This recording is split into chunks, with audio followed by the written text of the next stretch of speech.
अगर तुम्हें किसी इंसान को कंट्रोल करना है तो उससे पहले तुम्हें उसका बिहेवियर समझना होगा। तुम्हें यह जानना होगा कि एक्चुअल में ये बंदा अपने अंदर किस टाइप का पर्सनालिटी रखता है, क्योंकि इंसान बाहर से कुछ और दिखता है और अंदर से कुछ और होता है। और इस चीज को समझने के लिए तुम्हें ऑब्जर्वेशन पर मास्टर करना होगा, जो कि तुम इस वीडियो को पूरा देखने के बाद मास्टर बन ही जाओगे। क्योंकि आज मैं तुम्हें साइकोलॉजी की 4 ऐसे टर्म बताने वाला हूं जिससे तुम्हारे लिए किसी भी इंसान को पढ़ना तुम्हारा बाएं हाथ का खेल हो जाएगा। और ध्यान रखना, लास्ट टर्म भूल कर भी मिस मत करना, वरना तुम खुद किस टाइप का पर्सनालिटी रखते हो वो कभी जान नहीं पाओगे।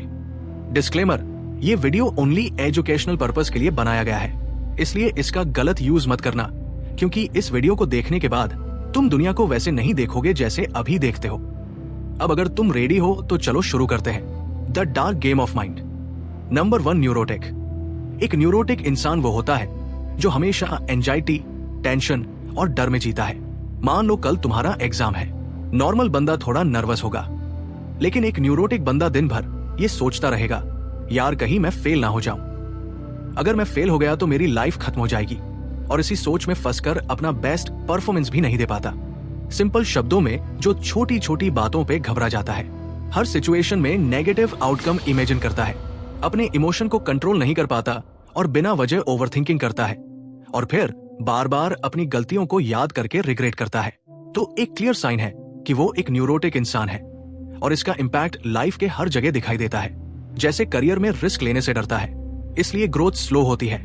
रिलेशनशिप में ओवरथिंकिंग और अननेसेसरी फाइट्स बढ़ जाती है, और ये छोटी छोटी प्रॉब्लम को भी बड़ा समझ लेते हैं। और धीरे धीरे सेल्फ कॉन्फिडेंस इतना गिर जाता है कि इनका डिसीजन मेकिंग वीक हो जाता है। जरा तुम ही सोच के देखो, अगर तुम्हारा दोस्त या पार्टनर हमेशा टेंशन में रहता है तो उसकी नेगेटिविटी धीरे धीरे तुम पर भी हावी हो जाएगी, और धीरे धीरे तुम्हारा भी एनर्जी खत्म हो जाएगा। लेकिन यहाँ एक इंटरेस्टिंग ट्विस्ट है। न्यूरोटिक इंसान हर सिचुएशन का मल्टीपल आउटकम सोचते हैं, और इसी वजह से वो अक्सर क्रिएटिव आइडियाज लाते हैं जो नॉर्मल लोग कभी इमेजिन भी नहीं कर पाते। बस उन्हें एक चीज सीखनी है, अपने स्टेज को कंट्रोल करना और अपनी सोच को नेगेटिव के बजाय पॉजिटिव डायरेक्शन में देना। और अगर ये स्किल आ गया तो उनकी सबसे बड़ी वीकनेस ही सबसे बड़ी स्ट्रेंथ बन जाएगी। Number 2, distressful. एक डिस्ट्रेसफुल इंसान वो होता है जो हर किसी पर भरोसा नहीं करता। उनके दिमाग में हमेशा एक डाउट चलता रहता है, यार ये बंदा मुझे धोखा दे सकता है, मुझे चीट कर सकता है, चाहे पार्टनर हो या दोस्त। डिस्ट्रेसफुल इंसान इजीली ट्रस्ट नहीं करता। मान लो तुम अपने पार्टनर को मैसेज भेजते हो, वो थोड़ा लेट सीन करती है। अब नॉर्मल बंदा सोचेगा शायद बिजी होगा, लेकिन डिस्ट्रेसफुल बंदा सोचेगा वो रिप्लाई क्यों नहीं दे रही, क्या हुआ होगा, कहीं किसी और से तो बात नहीं कर रही।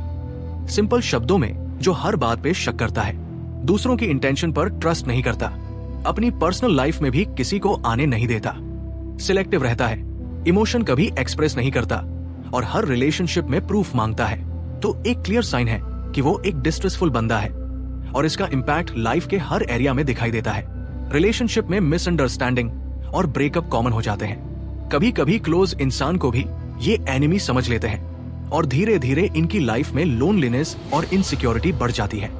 जरा तुम ही सोच के देखो, अगर तुम्हारा दोस्त या पार्टनर हमेशा तुम पर शक करता रहेगा तो धीरे धीरे तुम्हारी खुद की पीस ऑफ माइंड भी चली जाएगी, और तुम्हारा रिलेशनशिप को सरवाइव करना मुश्किल हो जाएगा। लेकिन यहाँ भी एक इंटरेस्टिंग ट्विस्ट है। डेस्टसफ को लोग अक्सर शार्प ऑब्जर्वर होते हैं। वो छोटी छोटी डिटेल्स नोटिस कर लेते हैं जो नॉर्मल लोग इली नहीं कर पाते। बस उन्हें एक छोटी चीज सीखनी है, अपने डाउट को बैलेंस करना और अपने ऑब्जर्वेशन को पॉजिटिव डायरेक्शन में यूज करना। और अगर ये स्किल आ गई तो इनकी वीकनेस ही इनकी सबसे बड़ी स्ट्रेंथ बन जाएगी। Number 3, hyper sensitive. हर ग्रुप में एक ऐसा इंसान होता है जो छोटी छोटी बातों को भी दिल पे ले लेता है, और फिर दिन भर उसी बात के बारे में सोचता रहता है। ऐसे लोगों को साइकोलॉजी में हाइपर सेंसिटिव कहते हैं। इनमें इंसान नॉर्मल सिचुएशन को भी डीपली फील करता है, और एक छोटी कमेंट भी इनके लिए बड़ा इशू बन जाती है। मान लो तुमने अपने दोस्त से कैजुअली बोल दिया, यार तू तो हमेशा लेट आता है। अब नॉर्मल बंदा बोलेगा, यार थोड़ा ट्रैफिक था, लेकिन हाइपर सेंसिटिव बंदा सोचेगा, शायद ये मुझे केयरलेस समझता है, शायद मैं सबके लिए प्रॉब्लम हूं। सिंपल शब्दों में, जो छोटी छोटी बातों पे हर्ट हो जाता है, हर क्रिटिसिज्म को पर्सनल अटैक समझने लगता है, और बार बार इमोशनल ब्रेकडाउन होता रहता है, तो एक क्लियर साइन है कि वो एक हाइपर सेंसिटिव बंदा है, और इसका इम्पैक्ट लाइफ के हर एरिया में दिखाई देता है।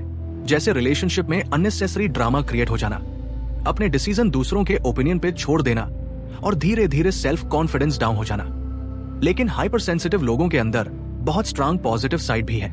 ऐसे लोग नेचुरली एम्पैथेटिक और केयरिंग होते हैं। वो दूसरों के इमोशन को बहुत डीपली समझते हैं। इसी वजह से ये अच्छे लिसनर, लॉयल फ्रेंड और सपोर्टिव पार्टनर भी बन जाते हैं। बस थोड़ा इन्हें इमोशनल बैलेंस सीखना जरूरी है। तो अगर आप हाइपर सेंसिटिव हो या आपके आसपास ऐसे लोग हैं तो उन्हें वीक मत समझना, बस ये वीडियो शेयर कर देना। नंबर 4, स्निकल। हर ग्रुप में एक ऐसा इंसान होता है जो हर किसी पर 100% ट्रस्ट नहीं करता। हर किसी की अच्छाई उसके लिए नेगेटिव थॉट रखता है।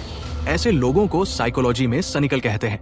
ऐसे लोग हमेशा मानते हैं कि दुनिया सिर्फ अपने फायदे के लिए चलती है। कोई भी इंसान उसके नजर में जनरली गुड नहीं होता। अगर तुम उनकी हेल्प कर दो तो वो सोचेगा इसके भी पीछे कोई ना कोई सेल्फिश मोटिव होगा। देखो, ऐसी सोच कभी कभी सर्वाइवल के लिए यूजफुल होती है, लेकिन अगर ये ज्यादा हो जाए तो ये इंसान के अंदर इमोशनल स्ट्रेस भर देता है और अकेलापन महसूस करवाता है। सोचो, तुम्हारे ऑफिस में एक दोस्त ने तुम्हारी रिपोर्ट कंप्लीट की और बॉस ने उसकी तारीफ कर दी। नॉर्मल इंसान सोचेगा, वाह यार, इसने मेरी हेल्प की, काम बढ़िया किया। बट स्निकल बंदा सोचेगा, शायद ये अपनी इमेज बनाने के लिए ऐसा किया या मुझे बॉस की नजरों में गिराने के लिए किया। सिंपल शब्दों में, जो हर अच्छाई के पीछे हिडन मोटिव ढूंढता है, हर एक्शन के पीछे नेगेटिव सोच रखता है, ये लोग जल्दी ट्रस्ट बिल्ड नहीं कर पाते और रिलेशनशिप में हमेशा डाउट रहते हैं। तो एक क्लियर साइन है कि ये एक स्निकल बंदा है और इसका इम्पैक्ट लाइफ के हर एरिया में दिखाई देता है, जैसे इमोशनल डिस्टेंस मेंटेन रखना, अपनी फीलिंग्स को रेयरली एक्सप्रेस करना, रिलेशनशिप में मिसअंडरस्टैंडिंग और ड्रामा कॉमन हो जाना, और कभी कभी अपने क्लोज इंसान को भी डाउट की नजरों से देखना।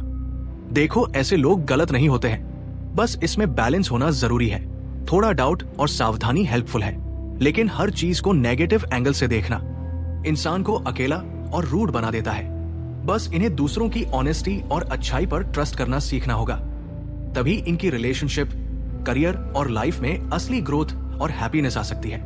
ये थे 4 साइकोलॉजिकल टर्म्स जो हर इंसान की पर्सनालिटी का एक अलग पहलू दिखाता है। हो सकता है तुम ये सोच रहे हो, मेरे लाइफ में भी ऐसा कोई इंसान है, या शायद तुम खुद इनमें से एक हो।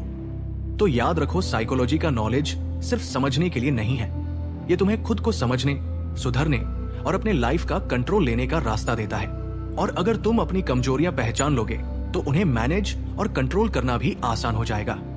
चलो, अब तुम मुझे कमेंट करके बताओ, तुम्हारे अंदर कौन सी पर्सनालिटी ज्यादातर दिखाई देता है। और हाँ, अगर तुम अपने माइंड को पावरफुल बनाना चाहते हो तो चैनल को सब्सक्राइब जरूर कर लेना और वीडियो को लाइक करना मत भूलना। मिलते हैं एक ऐसे ही पावरफुल वीडियो के साथ।